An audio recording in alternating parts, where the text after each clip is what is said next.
여러분 반갑습니다. 성탄의 기쁨과 축복, 평화가 여러분과 함께 하시기를 축복합니다. 기독교 상담가 중에 폴 트루리에라고 하는 사람이 있습니다. 그분이 선물이라고 하는 책을 쓰셨는데 그 책에 한 여인에 관한 이야기가 나옵니다.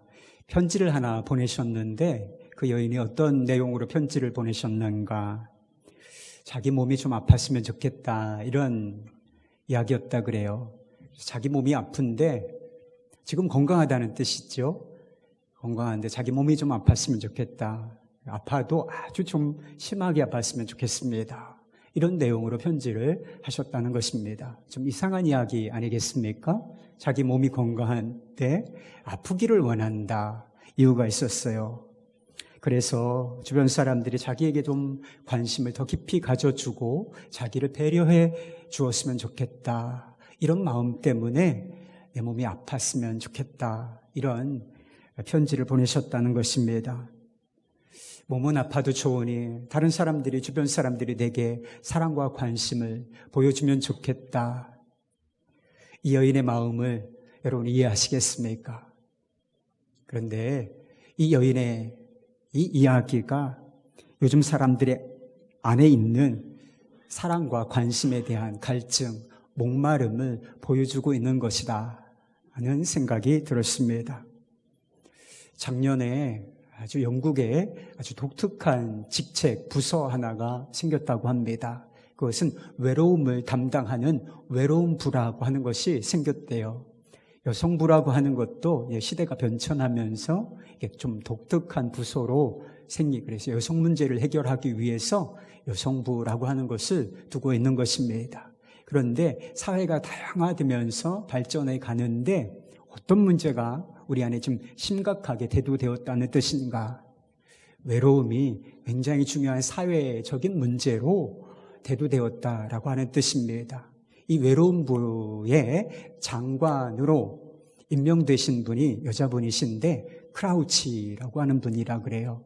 이 크라우치 장관이 언론과 인터뷰를 하면서 이런 이야기를 하셨다 하는 것입니다.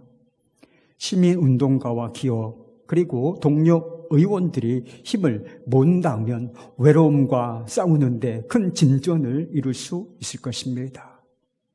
사회 구성원들이 연합전선을, 연대를 이루어서 싸워야 할 이 문제, 이것이 무엇이라 하는 것인가요? 바로 외로움, 고독이라고 하는 것입니다. 일본에 시바타 도요라고 하는 시인이 있으신데 지금은 소철하셨어요. 99세 때에 첫 시집을 내셨는데 그게 약해지지마라고 하는 제목의 시집입니다. 여러분, 약해지지 마십시오. 근데 그 시집에 어떤 제목의 시가 있느냐 하면 바람과 햇살이라고 하는 제목의 시가 있습니다. 이런 시예요. 바람이 유리문을 두드려 문을 열어주었지. 그랬더니 햇살까지 따라와 셋이서 수다를 떠네. 할머니, 외롭지 않아? 바람과 햇살이 묻기에 사람은 다 어차피 혼자야. 나는 대답했네. 고만 고집부리고 별이 가자는 말에 다 같이 웃었던 오후. 영감이 있는 시라는 생각이 듭니다. 여러분, 사람은 다 어차피 혼자다라고 하는 말에 여러분 공감하십니까? 사람은 이렇게 많이 우리가 어울려서 가족 공동체 안에서 또 세상 속에서 많은 사람들과 어울려 살지만 사람은 다 어차피 혼자인 것이다. 혼자 길을 걷는 것이다. 이 말에 여러분은 동의하십니까? 사실은 이 사람은 어차피 다 혼자다. 이것이 모든 사람들, 거의 모든 사람들 안에 뿌리 깊게 내려진 정서, 느낌이라고 하는 것입니다. 사람은 다 어차피 혼자다. 이 사람과의 관계가 전부라면 그 말은 옳습니다. 그 말은 사실이에요. 여러분, 우리의 삶을, 고단하고 힘든 우리의 삶을 대신해 줄 수 있는 사람이 도대체 우리 주변에 누가 있습니까? 우리가 당하는 고통을 대신하여, 고난을 대신하여 당해줄 이가 누가 있다는 말입니까? 여러분, 인생은 눈물 없이 사실 살 수 없는 곳인데 우리를 대신하여 울어줄 이가 도대체 누가 있나 말입니다.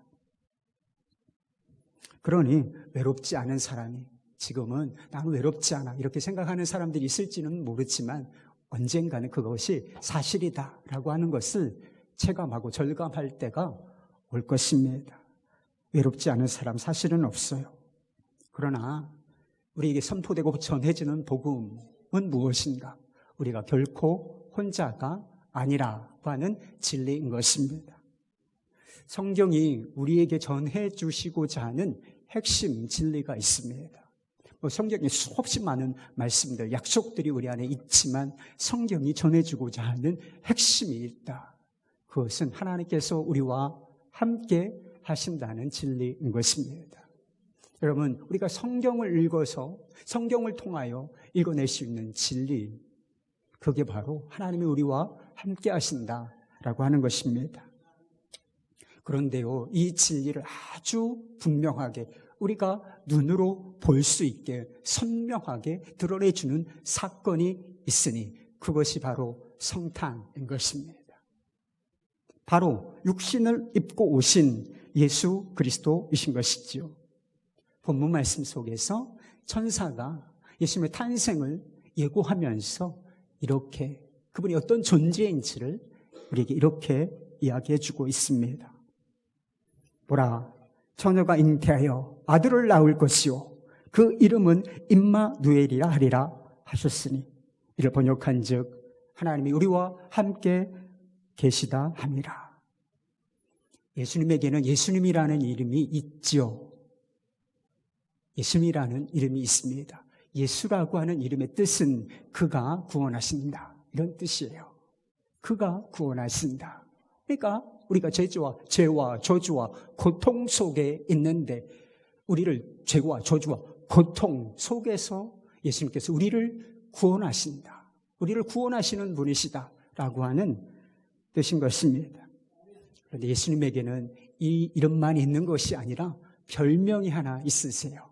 예수님의 별명이 무엇인가? 임마누엘이라고 하는 것입니다. 임마누엘, 임마누엘, 이것이 무엇을 말합니까? 하나님이 우리와 함께 계시다, 이런 뜻이라고 친절하게 번역도 해주고 있습니다. 예수님은 완전한 인간이셨어요. 아기의 모습으로 태어나셨다. 우셨을까? 태어나셨을 때 응애 하며 울음소리를 내셨을까? 분명합니다. 울음소리를 탁 터뜨리며 태어나셨을 것이 분명합니다. 완전한 인간의 모습으로 오셨다는 것을 보여주는 것이지요.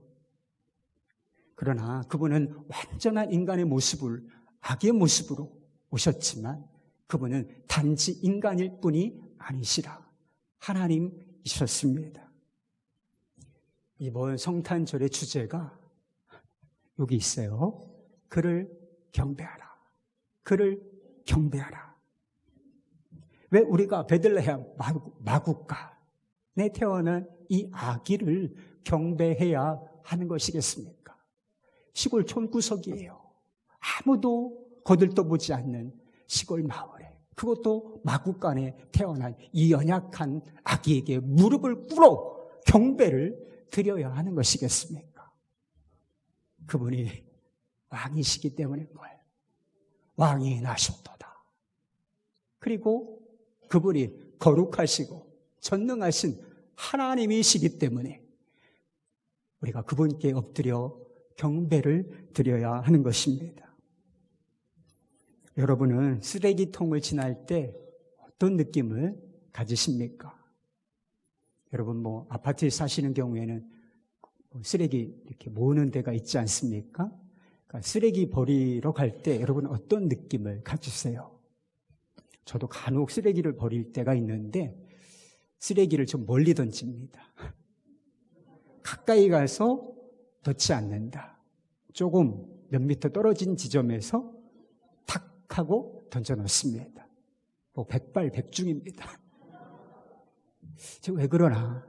불쾌한 냄새가 나기 때문에 그래요. 잘 관리를 하심에도 불구하고 쓰레기를 모으는 곳에는 항상 쓰레기장에는 불쾌한 냄새가 난다는 것입니다. 그러니까 우리는 그곳을 가까이 하고 싶어 하지 않는 것입니다. 그렇다면 여러분, 우리가 사는 세상은 어떻겠습니까? 깨끗한 청정지역인가요?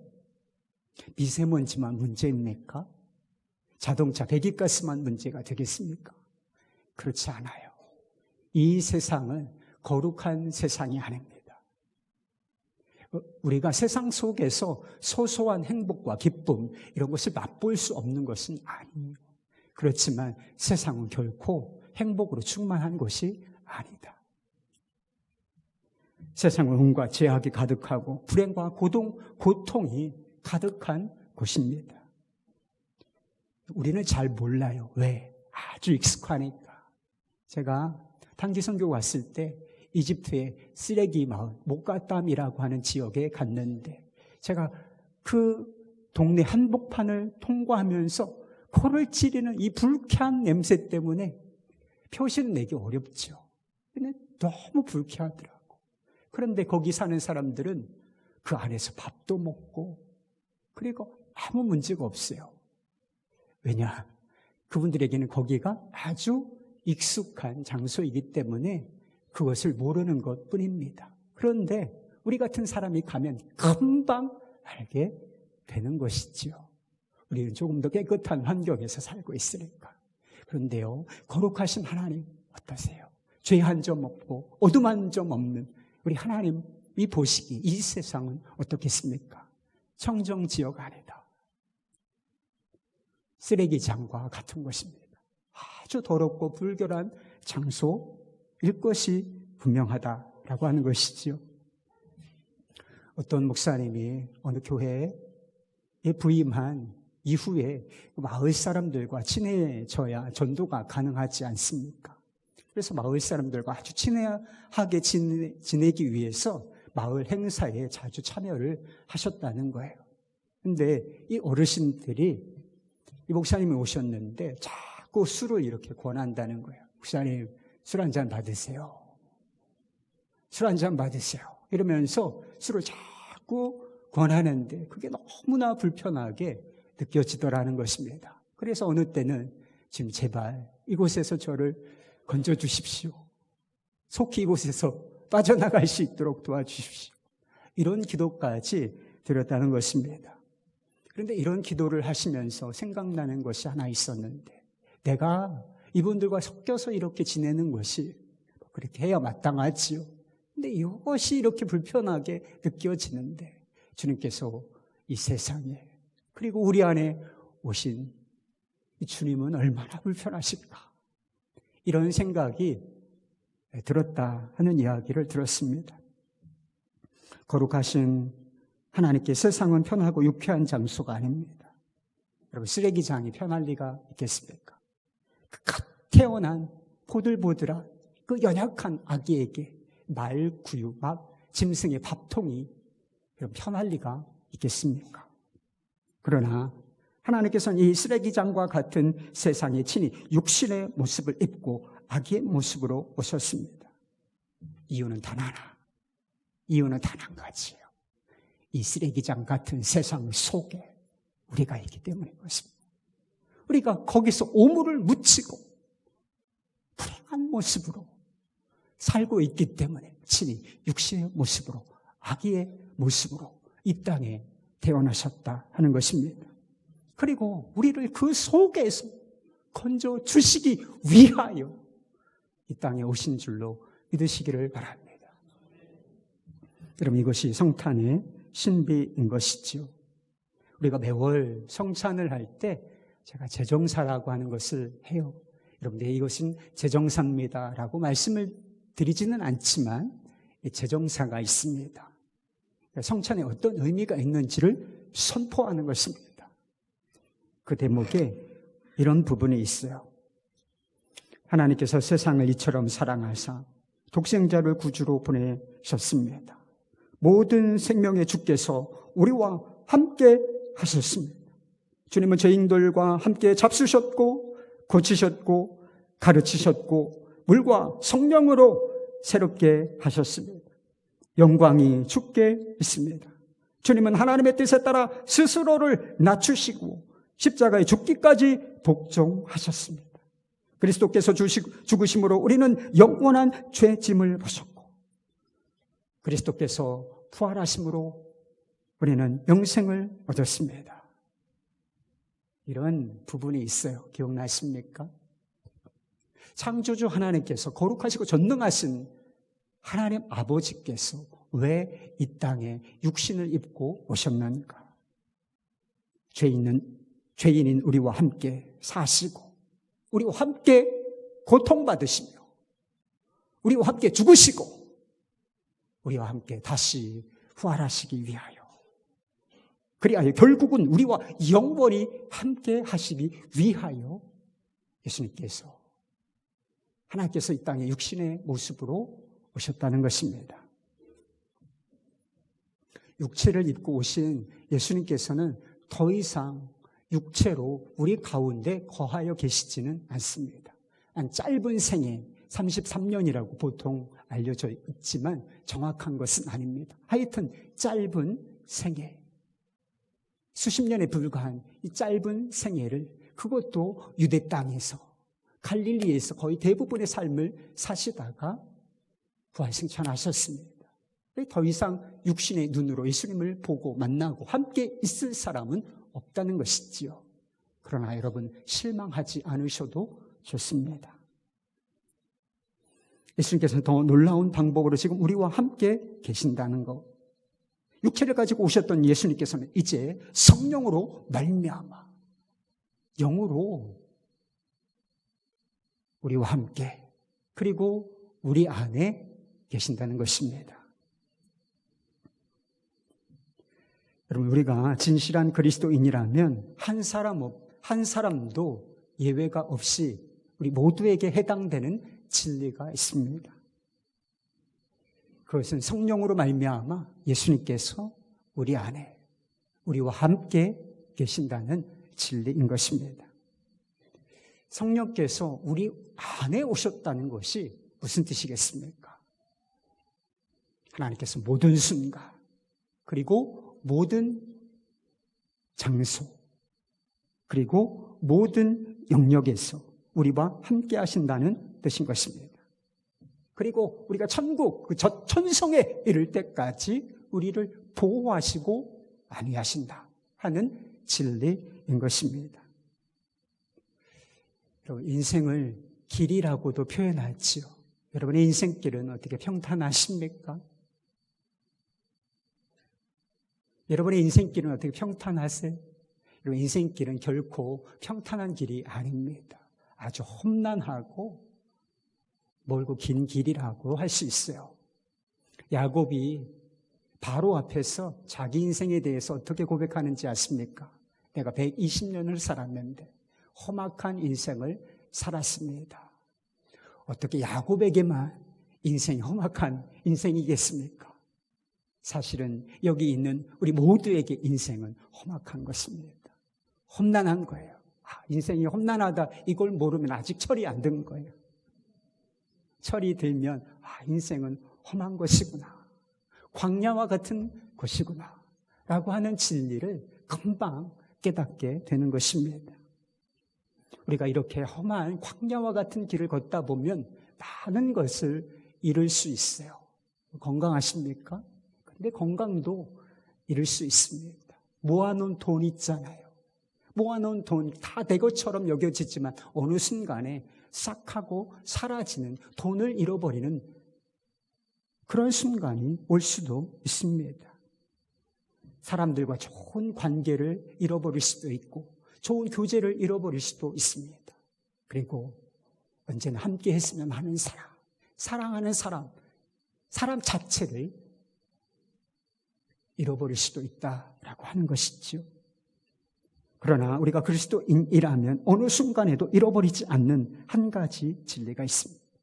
잃어버리지 않는 게 있어요. 함께 하시는 하나님과의 관계인 것입니다. 그분의 관심과 사랑인 거예요. 그리고 그분의 보호하심과 안위하심, 세상 끝날까지 우리와 함께 하시며 우리의 길을 보호하시고 인도하신 주님과의 관계, 이것은 어떤 순간도 결코 잃어버리지 않을 것이라는 것이지요. 멀고 험한 길을 걸을 때 간혹 혼자 남겨진 것 같은 그런 시간이 있을 수 있습니다. 주변 사람들의 사랑과 관심으로부터 뚝 떨어져 나온 것 같은 때가 있을 수 있어요. 나 홀로 고통해. 나 혼자야.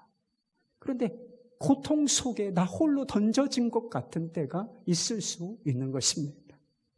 그러나 그 느낌을 넘어서는 진리가 있습니다.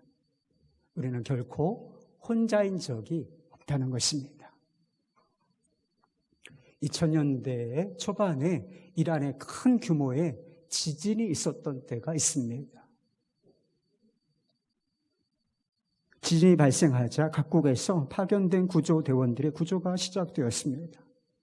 사람들이 이렇게 구조되는 일들이 있었는데 시간이 지나면서 점점 살아있는 사람들을 구조할 가능성이 희박해지는 그런 시간이 이르게 되었습니다.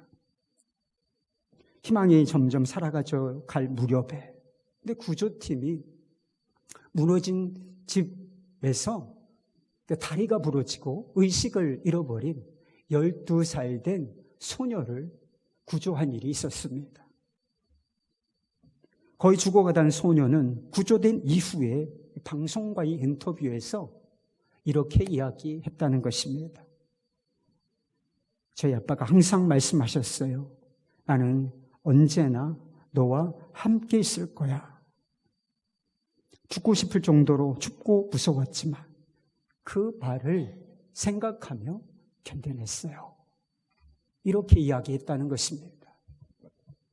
여러분, 그 12살 된 소녀가 얼마나 여립니까? 그런데 이 12살 된 소녀가 어떻게 삶이 무너지는 것 같은, 삶이 무너졌죠 뭐.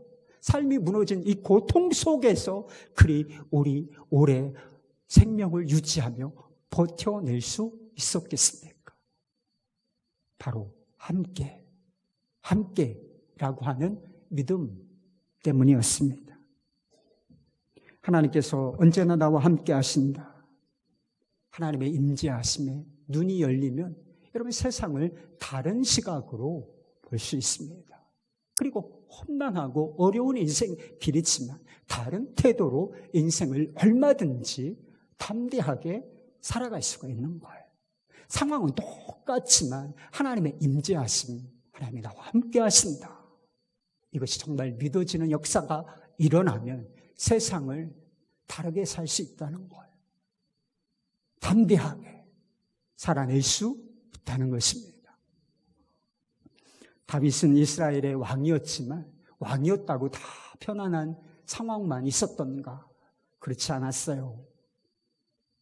성경을 살펴보면 다윗의 삶에 정말 험악했어. 다윗도 어려운 일들이 많이 있었다는 사실을 알게 됩니다. 그리고 스스로 고백하기를 무엇이라고 고백하는가? 내가 사망의 음침한 골짜기를 지날 때가 있었다라고 고백하고 있는 것을 보게 됩니다. 그러나 그 죽을 것 같은 위기, 고통 속에서도 그는 담대하게 살아냈습니다. 그 사망의 음침한 골짜기를 담대하게 통과해냈다는 것이죠. 함께 하시고 안위하시는 하나님의 임재, 그게 실제였기 때문인 것입니다. 시편 23편 4절 말씀. 내가 사망의 음침한 골짜기로 다닐지라도 해를 두려워하지 않을 것은 주께서 나와 함께 하심이라. 주의 지팡이와 막대기가 나를 안위하시나이다. 할렐루야. 사랑하는 여러분, 인생 사는 것이 좀 어렵게 느껴지십니까? 특별한 어떤 고난과 고통 속에 직면해 계십니까? 생활고에 시달리고 계신가요? 혼자가 아닌 것입니다. 직장을 잃어버리셨나요? 결혼 생활에 혹시 위기를 만나셨습니까? 역시 혼자가 아닌 것입니다. 지긋지긋한 질병과 싸우고 계십니까? 역시 혼자가 아닙니다. 다윗처럼 사망의 음침한 골짜기를 지나는 것과 같은 상황 속에 놓여 계십니까? 그렇더라도 여러분은 결코 혼자가 아닙니다. 하나님이 함께 그 자리에, 그 삶의 모든 순간에 함께 계신다는 것입니다. 우리가 예측할 수 없는 고난과 고통, 수많은 시련과 상처들, 이것들이 즐비한 세상 속에서 과연 우리가 행복한 삶을 살 수 있을까? 인생이란 여정을 정말 안전하게 마칠 수는 있는 것인가? 이런 두려운 생각이 드는 것이 사실이죠. 우리 연약한 인간들에게는 다 이것이 고민거리고, 정말 이렇게 이 어려운 세상 속에서 내가 행복할 수 있을까? 내가 인생이라는 여정을 천국에 이를까지 안전하게 마칠 수는 있을 것일까? 그런 두려움이 엄습해 올 때가 있는 것이 사실입니다. 그러나 염려하지 마십시오. 힘들고 어려운 세상 속에서도 얼마든지 행복을 누리며 살 수 있습니다. 그리고 어렵고 험난한 광야와 같은 세상 속에서도 얼마든지 여러분 인생을 안전하게, 그리고 안전하게 뿐만 아니라 아주 의미 있게 살아낼 수 있습니다. 어떤 사람이요? 바로 임마누엘의 믿음을 가진 사람은 그렇게 살아낼 수 있는 것입니다. 제자 훈련을 제가 여러 번 섬겼는데 어느 기순가에 한 남자 성도님이 그런 이야기를 하시더라고요. 하나님을 자기가 만나고 보니까 삶이 늘 불안했는데 이 불안함이 바닥을 드러내 보이더라 하는 이야기를 하신 적이 있어요. 아주 인상 깊게 들었습니다.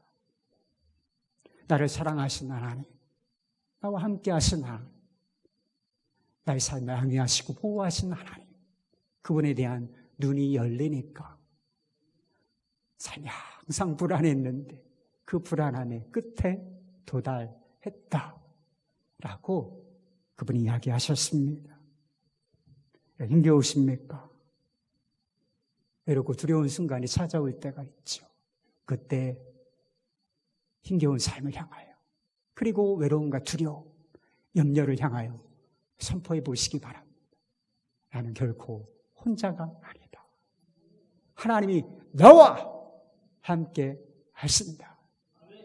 그리고 다시 일어나서 주님 손 붙잡고 그 거룩한 삶을 새롭게 시작해 보실 수 있기를 바랍니다. 내년을 어떻게 살 것인가 아직 오지도 않았는데 막 엄청 고민되는 분들 있으시죠?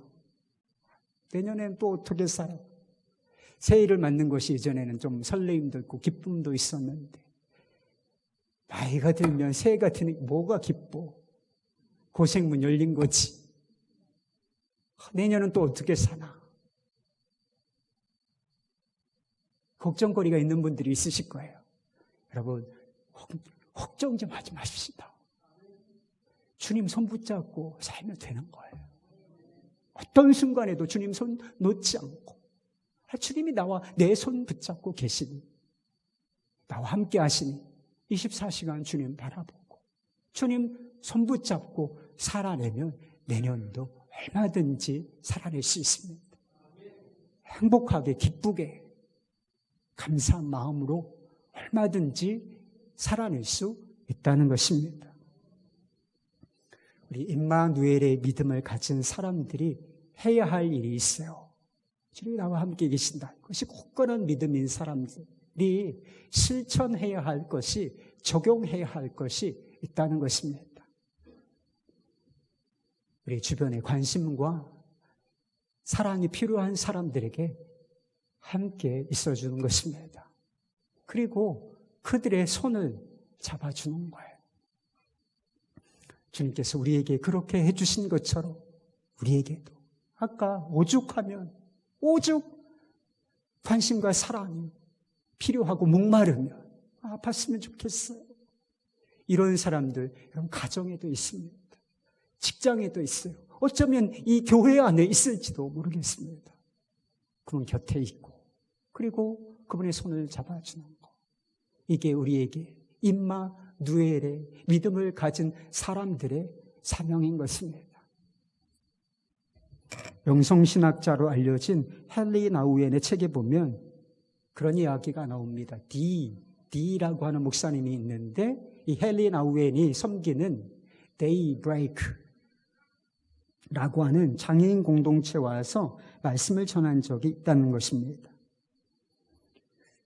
이 데이브레이크 공동체에 살고 있는 사람들은 다 지체장애우들입니다. 몸이 성하지 않은 사람들입니다. 자기 몸 하나 지탱하기 어려운 중증 장애자들이었습니다. 어떤 사람은 침을 흘리고 어떤 사람은 괴성을 지르며 온몸을 쥐어짜는 듯한 그런 모습을 보였다는 것입니다. 데이 목사님은 그들 앞에 섰지만 무슨 말을 전할 수 있을까? 아무 생각이 나지 않았다는 거예요. 설교를 준비해 오지 않은 것은 아니에요. 그러니 설교를 준비해 왔는데 이 상황을 보니까 이들이 말씀은 알아들을 수 있을까? 그런 생각이 들었다는 거예요.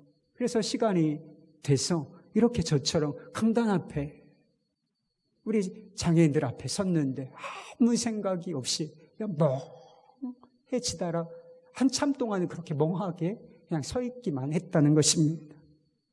그런데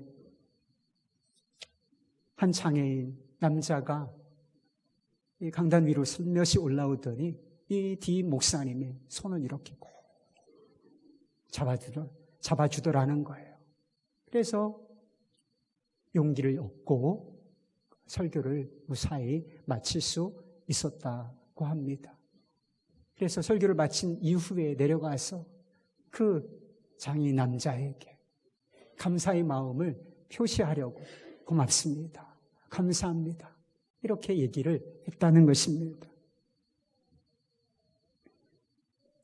그랬더니 이 장애인 남자가 온몸을 쥐어 짜듯이 하면서 이렇게 말하더라는 거예요. 손은 잡으라고 있는 것입니다.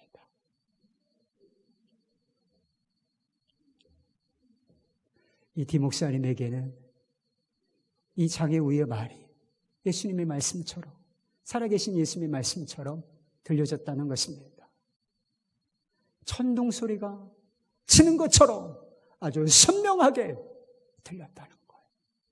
손은 잡으라고 있는 것입니다. 사랑하는 여러분, 임마누엘 하시는 우리 주님의 손을 잡으시길 바랍니다. 여러분을 결코 떠난 적이 없으시며 앞으로도 떠난 적이 없으실 주님의 손을 붙잡으시기를 바랍니다. 그리고 다른 한 손으로는 외롭고 힘든 사람들, 사랑이 필요한 사람들의 손을 잡아주시면 안 되겠습니까? 손은 잡으라고 있는 것입니다. 이것이 임마누엘 하시는 이 성탄의 시기에 우리에게 주시는 주님의 말씀인 것을 믿으실 수 있기를 바랍니다. 기도하십시다.